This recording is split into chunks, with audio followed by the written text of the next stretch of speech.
नमस्कार मंडळी, तर स्वाद कोळीवाड्याच्या चॅनलमध्ये तुमचं स्वागत आहे.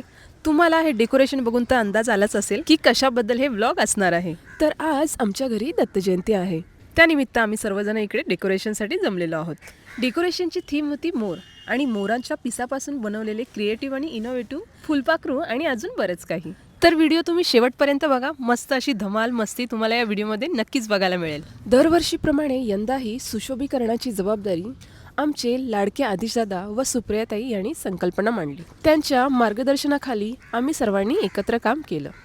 सुरुवातीला सर्वांनी डिसाईड केलं होतं की मोर हे वॉलवर लावायचे. नंतर सुशोभीकरण करताना मोर चांगले वाटत होते म्हणून ते टेबलवर लावण्यात आले.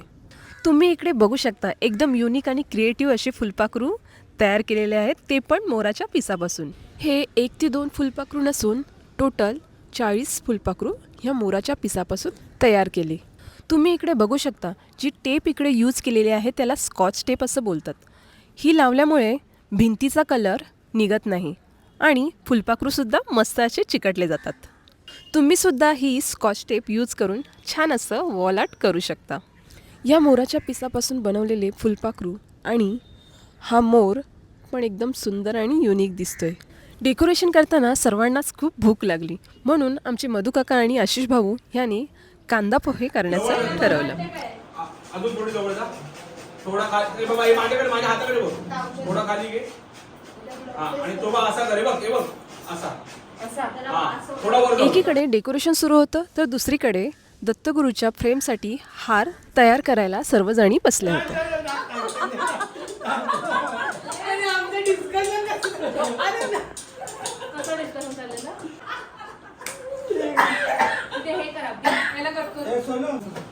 करत तर काय नाही मदत सावंत चिंबोरा इकडे बसत तू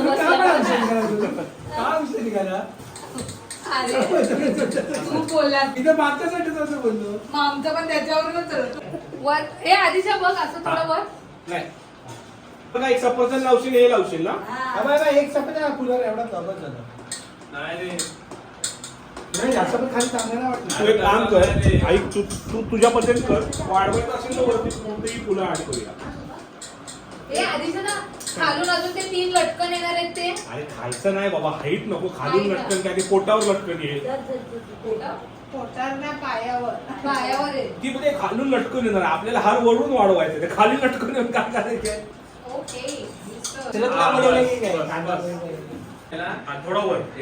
हा बस, मार. अजून थोडस वरती. हा, पाचवीची पण लय करायचा बरोबर लागलं. पूजाला काय मग मला चांगलं वाचता येत नाही, तरी पाठी ठेवायचा. हा तू एवढा सोडून दे, तू सोडून दे. वरती तुला वरती ऍड करता येईल ना. तुला रांगीत ऍड करता येईल ना. तू त्यामध्ये पूजाचा डान्स कधी पुढे येऊन दिलाच नाही.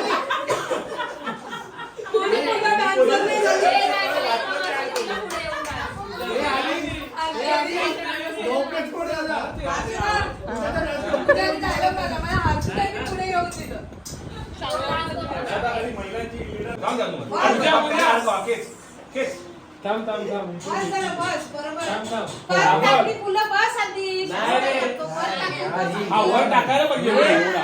बस बस सोड. वाटे लावलेत. इथे वाढू नका मला. हा ते वाढवायला पाहिजे. बोंबल्याची वाटी.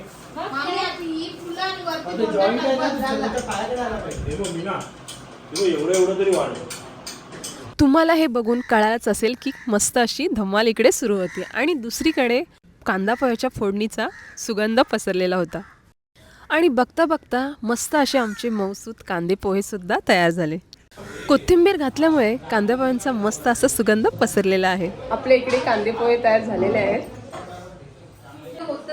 मध्ये लाव.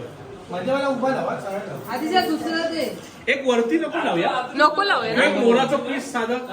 2 मोऱ्यांच्या मध्ये हा असं. हा फक्त असं आहे. डेकोरेशन आमचं अर्ध पूर्ण झालं होतं आणि गरमागरम पोहे सुद्धा तयार झाले होते म्हणून सर्वांनी पोहे खायला सुरुवात केली. मुलं आहे गाडीवर आले, झोंब्याच्या गाडीवर. तरी माझ्या भावाला रस्सा आहे. रस्सा ते रस्सा. सगळ्या मावळ्याला रस्सा आहे काय?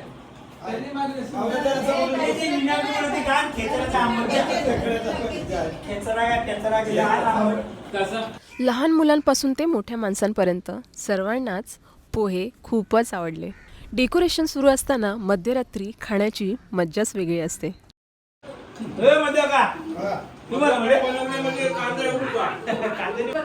हाय गाईज, आम्ही इथे बघा पाणीपुरी खातोय. सेम दशरथने बनवले तसे वरच्या बाजूला 2 मोरांच्या मध्यभागी एक मोराचा पीस लावला आणि ह्या टेबलला हे मोर चिटकवायचं ठरवलं होतं. त्याप्रमाणे हे मोर सहजासहजी चिटकत नव्हते, म्हणून धाग्याने बांधायचं ठरवलं. दोन्ही बाजूने या मोरांना धाग्याने बांधलं, त्यामुळे हे मोर अजिबात हलले नाही. डेकोरेशन पूर्ण होत नाही तेव्हाच काही जण बोलले की त्यांना शिरा खायचा आहे, तर ते सुद्धा बनवायला सुरुवात केली. डेकोरेशनसाठी आले की खाण्यासाठी तेच काच नाही. तुम्ही इकडे बघू शकता, मस्त असे हे मोर सुद्धा इकडे चिकटले गेलेले आहे आणि दुसरे 2 मोर होते ते भिंतीवर लावण्यासाठी ठेवले होते. त्यावर सुद्धा ही स्कॉच टेप लावलेली आहे. वजनदार वस्तू सुद्धा या टेपने छान अशा चिकटल्या जातात. थोडं खाली पाहिजे आधी दादा.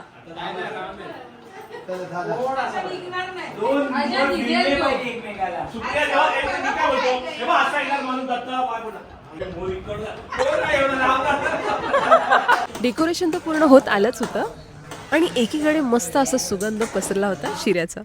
आणि इकडे मोराच्या पंखापासून बनवलेले फुलपाखरू सुद्धा चिटकवून घेतले, त्यामुळे हे अजून अट्रॅक्टिव्ह दिसत होते. हा शिरा बघून तुमच्या तोंडाला तर नक्कीच पाणी सुटलं असणार. एकदम मऊसूत, गोडसर आणि त्यात वेलची आणि जायफळचा सुगंध. सर्वांनाच शिरा खूपच आवडला. अगदी लहान मुलांपासून ते मोठ्या माणसांपर्यंत सगळ्यांनी एन्जॉय केलं. फायनली आमचं डेकोरेशन पूर्ण झालं आणि सर्वजण डिसाईड करत होते दत्त जयंतीच्या दिवशी रात्री भजन मंडळींसाठी मेन्यू काय बनवायचं ते. आणि सर्व विचार करून फायनली दही वडे बनवायचं ठरवलं आणि त्याचं डिस्कशनसुद्धा सुरू झालं.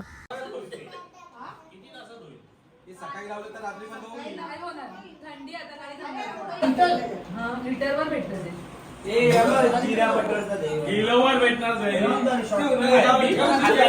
खाल्ला आयडिया बटरचा दे. अरे ते ह्याचं पण दही चांगलं असतं. दत्तगुरूंसाठी जो हार बनवला होता त्यामध्ये रंगीबिरंगी फुलं, हिरवी पाने आणि सफरचंद होते आणि आमची थीम मोराची होती, त्यामुळे इकडे मोरपंख लावणार होते. मोरपंख चिटकवण्यासाठी इथे फेविकॉलचा वापर केला होता. तर आपल्या इकडे डेकोरेशन सुद्धा पूर्ण झाले आणि दत्तगुरूंसाठी बनवलेला मोरपंखी हार सुद्धा तयार झालेला आहे. तर कसा वाटला तुम्हाला हा ब्लॉग मला नक्की कमेंट करून सांगा. अशाच नवीन ब्लॉगसाठी पुन्हा भेटूया. धन्यवाद.